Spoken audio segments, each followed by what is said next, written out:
அனைவருக்கும் வணக்கம். மருத்துவமனை ஒன்றில்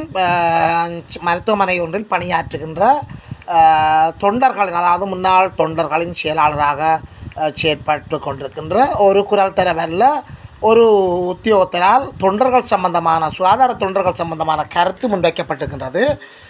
அவர் கூறுகின்ற கருத்துக்களை நாங்கள் பார்க்கின்ற போது 2018ஆம் ஆண்டு சுகாதார தொண்டர்களுக்கான நியமனம் ஒன்று வழங்கப்பட்டிருந்தது.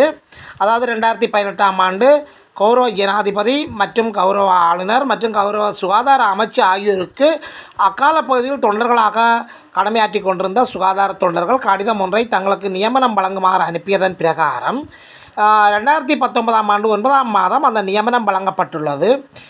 389 சுகாதார தொண்டர்களுக்கு அந்த நியமனம் வழங்கியது.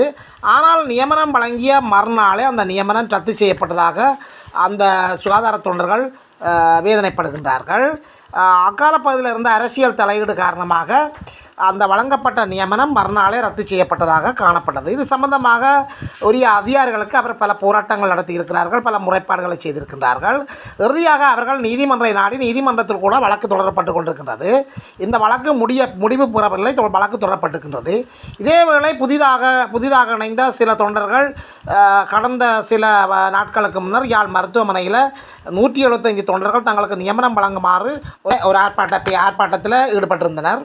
இதன்போது அர்ச்சனா ராமநாதன் அதில் தலையிட்டு பாராளுமன்றத்தில் அந்த பிரச்சனை கதைத்து அதற்கான நியமனங்கள் வழங்குவதற்கான படிநிலைகள் தொடர்பாக செய்திகள் தெரிவிக்கப்பட்டதை அடுத்து இந்த 2019ஆம் ஆண்டு 9ஆம் மாதம் நியமனம் வழங்கப்பட்டு ரத்து செய்யப்பட்ட இந்த தொண்டர்கள் 389 பேரும் அர்ச்சனா ராமநாதனிடம் முறையிடுவதற்காக ஒரு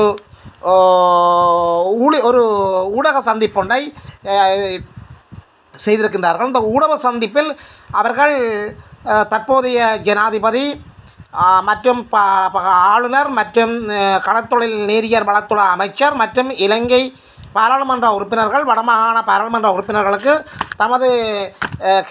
தமது நியமனத்தை மீளப் பெற்றுத் தருமாறு அவர்கள் கேட்டிருக்கின்றார்கள். எனவே இந்த நியமனத்தை பெற்றுக் கொடுப்பதற்கு உரிய தரப்பினர்கள் ஆவணம் செய்ய வேண்டும் என்பது இவர்களுடைய கருத்தாக காணப்படுகின்றது.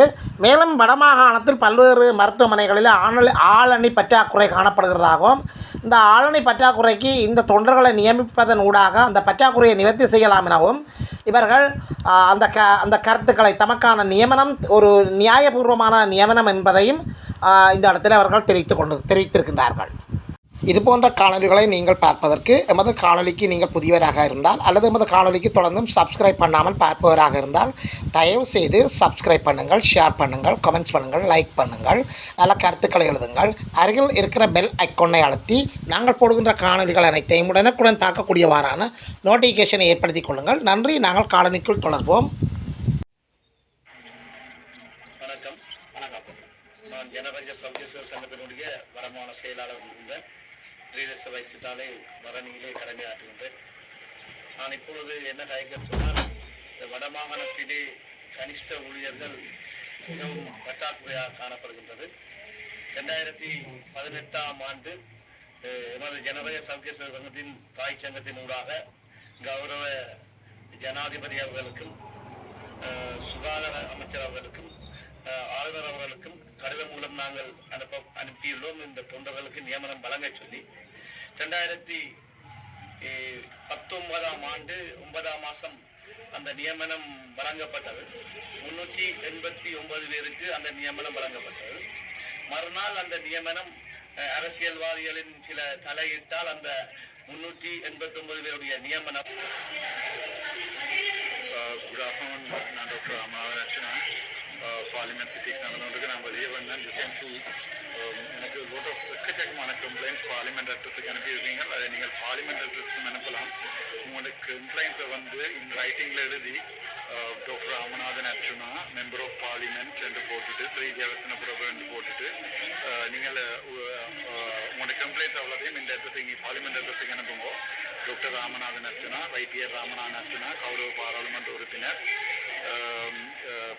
பாராளுமன்ற மன்றம் ஸ்ரீ ஜெயவர்த்தனபுரம் அப்படி போட்டிங்கன்னாலே உங்களோட கம்ப்ளைண்ட்ஸ் வரும். எழுதியக்குள்ள ஒரு லெட்டரோட கட்டாயம் நீங்கள் அனுப்பணும். உங்களோட கம்ப்ளைண்ட்ஸ் ஃபுல்லாக எழுதி இதில் சைன் பண்ணி 50 ரூபா முத்திரை ஒட்டி அதுக்கு மேலே சைன் பண்ணி முத்திரைக்கு மேலே சைன் பண்ணி ஒரு ஜேபி சைன் பண்ணி அந்த கடிதம் இருக்கணும்.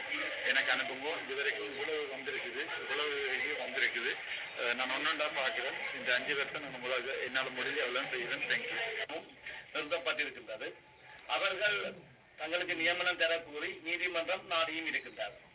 தற்பொழுது கடந்த நாடாளுமன்றத்திலே பாராளுமன்ற உறுப்பினர் கௌரவ பாராளுமன்ற உறுப்பினரால் யாழ் மாவட்டத்தை பிரதிநிதிப்படுத்திக் கொண்டிருக்கும் பாராளுமன்ற உறுப்பினர் அர்ச்சனாகி அவர்களால் அந்த 175 பேருக்கு நியமனம் வழங்க சொல்லி கூறியிருந்தார்.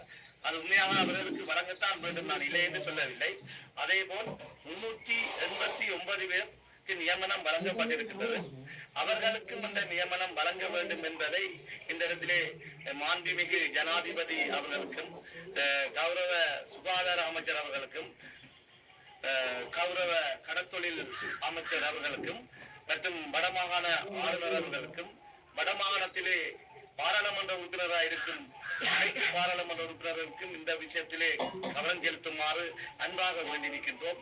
ஏனெனில் 2018ஆம் ஆண்டிலே இருந்து எமது வடமாகாணத்திலே சிற்றூழியர்கள் பற்றாக்குறை காணப்படுகின்றது.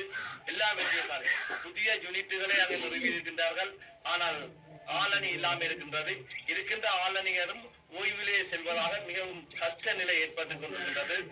மாண்புமிகு ஜனாதிபதி அவர்களே, இந்த இடத்தை கருத்தில் கொண்டு இந்த வடமாகாணத்திலே வழங்கப்பட்ட நியமனத்தை வழங்கி மற்ற தொண்டராயிருக்கும் அவர்களுக்கு நியமனத்தை வழங்கி நமது சுகாதாரத்துறையை மேம்படுத்துமாறு அன்பாக வேண்டி நிற்கின்றோம்.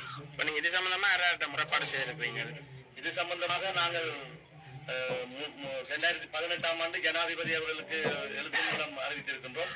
சுகாதார அமைச்சருக்கு எழுத்து மூலம் அறிவித்திருக்கின்றோம். ஆளுநர் அவர்களுக்கும் எழுத்து மூலம் தொண்டர்களுக்கு நியமனம் வழங்க சொல்லி கூறியிருந்தோம். புதிய அரசியல் மாற்றம் ஜனாதிபதியின் மாற்றத்துக்கு பிறகு இதை பற்றி தெரியப்படுத்திருக்கீங்களோ? புதிய ஜனாதிபதி இன்னும் தெரியப்படுத்தவில்லை. ஏனெனில் இப்ப தற்பொழுதுதான் பாராளுமன்றத்திலே 175 தொண்டர்களுக்கு நியமனம் வழங்குவது சம்பந்தமாக கௌரவ பாராளுமன்ற உறுப்பினர் பாராளுமன்றத்திலே கதைத்ததற்கு இணங்க நான் இந்த விஷயத்தையும் குறிப்பிட விரும்புகிறேன்.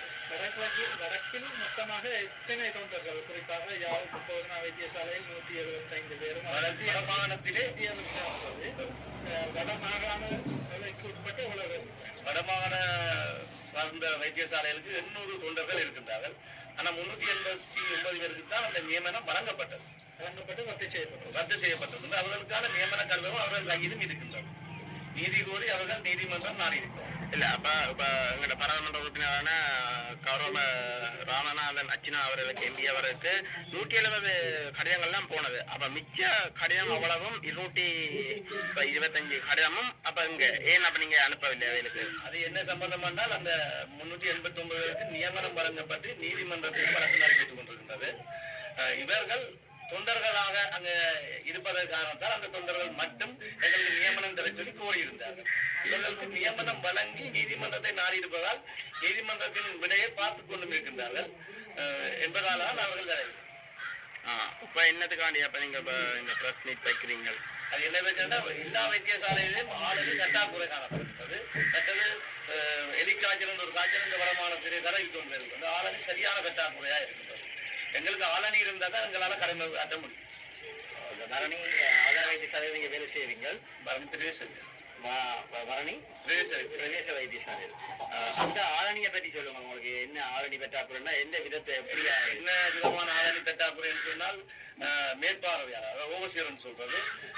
ஓவர்சியர் நியமனம் வருமானத்திலே சரிசாரர் தான் அதை கடமையாற்றி கொண்டிருக்கிறார். கூடுதலான ஓவர்சியர்கள் ஓய்விலே சென்றிருக்கிறார்கள். மற்றது சமையலாளர்கள் வைத்தியசாலையிலும் இல்லை, குறைந்த அளவிலே காணப்படுகிறது. மற்றது டெலிபோன் மற்ற சுகாதார பணி உதவியாளர் மற்ற பரிசாரர்களுக்கான பயிற்சிகள் கொடுக்க வேண்டிய தேவை இருக்கு. இப்படி கணக்க நியமனங்கள் இருக்கின்றது. அந்த நியமனத்துக்கு இந்த சுகாதார தொண்டர்களிலிருந்து அந்த நியமனம் கொடுத்தால்தான் அந்த அவர்களை அந்த நியமனத்துக்கு உள்வாங்க முடியும். அப்ப இது சம்பந்தமாக நீங்க யாழ்ப்பாண போதனா வைத்தியசாலை பெரிய அதிகாரியாக இருக்கிற சத்தியமூர்த்தி சார் அவர்களுக்கு நீங்க அறியப்படுத்தினீங்களோ? நாங்கள் அவருக்கு அறியப்படுத்தவில்லை. ஏன்னு சொன்னால் எங்களுக்கு வடக்கு மாகாணத்தை நாங்கள் பிரதிநிதித்துவப்படுத்துகின்றவரை எங்களுக்கு சுகாதார அமைச்சின் கீழ் இருக்கின்ற காரணத்தால் நாங்கள் மாகாண பணிப்பாளர் ஊடாகத்தான் நாங்கள் செல்ல முடியும். அப்ப அவர்களுக்கு இது விஷயமாக நாங்கள் ஏற்கனவே ஆளணி இல்லை என்று அறிவித்திருக்கின்றோம். அவர்களும் ஆளுநர் மட்டத்திலே ஆளணி காணா என்று பல முறை இருக்கிறார். நீங்க இது சம்பந்தமா வைத்தியரங்கள ராமநாதன் அர்ச்சனா அவர்களுக்கு அறிக்கைப்படுத்தினீங்களா? அவருடன் இன்னும் கதைப்பதற்கு எங்களுக்கு சந்தர்ப்பம் கிடைக்கவில்லை. ஆனால் இப்ப பாராளுமன்றத்திலே கதைத்த காரணத்தால் தான் அதை வைத்துத்தான் நான் இந்த கருத்தை கூறுவேன். நீங்கள் முற்றுமுழுதாக இந்த பிரஸ் மீட்டிங்கு காரணம் டாக்டர் அர்ச்சனாவுக்கு இது தெரியப்படுத்தணும்ன்றதுக்காகத்தான். அவருக்கும் தெரியப்படுத்தி எங்களை அந்த சுகாதார அமைச்சருக்கு கூடாது அந்த நியமனத்தை பெற்றுத்தர வேண்டியதாக இருக்கிறது. அப்ப இது சம்பந்தமா அன்றைக்கு கச்சேரி அடியில ஒரு இது நடந்தது, போராட்டம் நடந்தது, கவனஈர்ப்பு போராட்டம் மாதிரி. அதுல நீங்க கலந்து கொண்டீங்களா? அதிலே நாங்கள் கலந்து கொள்ளவில்லை. ஏனென்றால் எங்களுக்கு அதற்கு பிறகு அந்த பாராளுமன்றத்துக்கு 175 பேருக்கு நியமனம் கொடுக்கும்படி அந்த பாராளுமன்றத்திலே கூறிய கருத்துக்கு பிறகுதான் எனக்கு நல்ல தொண்டர்கள் எனக்கு கூறியிருந்தார்கள். நாங்கள் 389 பேருக்கு இருக்கின்றோம், ஆனால் எங்களை பற்றியும் கதைக்க வேண்டும், எங்களை பற்றி எங்களுக்கும் அந்த நியமனத்தை பெற்றுத் தருவதற்கு ஆவணம் செய்யுங்கள். அப்ப அவர் சொல்லியிருக்க தங்களுக்கு லெட்டரை நீங்க அனுப்ப சொல்லி அப்ப நீங்க அனுப்பிட்டீங்களா? அவருக்கு நாங்கள் இன்னும் அனுப்பவில்லை. இனிமேல் தான் என் சுகாதார அமைச்சருக்கு அந்த நியமன லிஸ்ட் ஏற்கனவே முதல்ல அனுப்பி வைக்கப்பட்டிருக்கின்றது. இனிமேலும் தேவை என்றால் அந்த லிஸ்டை அனுப்பி வைக்க முடியும். இல்ல இப்ப டாக்டர் சொல்லியிருக்கிறார், டாக்டர் கௌரவ பாராளுமன்ற உறுப்பினர் அர்ச்சனா ராமநாதன் அவர்கள் கூறியிருக்கிறார் உங்களுடைய இந்த எல்லா லெட்டர்களையும் தனக்கு பாராளுமன்றத்தில் அனுப்ப சொல்லி. அது சம்பந்தமான முடிவு எடுத்திருக்கிறீங்க? மறுக்கவில்லை. இனிமேல் தான் இந்த பிரஸ் மீட்டிங்கு பிறகு நாங்கள் அந்த தொகுத்து ஆளணியின் நியமன கடிதங்களை அனுப்பியிருக்கோம். இது சம்பந்தமாக கடத்தொழில் அமைச்சுக்கும் நீங்கள் தெரியப்படுத்துறீங்களா? இன்னும் தெரியப்படுத்தவில்லை. அவருக்கு தொடர்பு கொள்வதற்காக இருக்கின்றோம். இன்னும் தொடர்பை ஏற்படுத்தவில்லை. மிக விரைவில் அவருடன் நேரடியாக யாழ் மாவட்ட மற்ற சக பாராளுமன்ற உறுப்பினர்களுக்கும் தெரியப்படுத்துறீங்களா? அவர்களுக்கும் அவர்கள் புதுசாக வந்திருக்கின்றார்கள். ஆனால் மீடியா மூலம் நாங்கள் தெரிவித்திருக்கின்றோம். இனிமேல் அவர்களுக்கு நேரடியாக தெரிவிப்பதற்கு தயாராக இருக்கும்.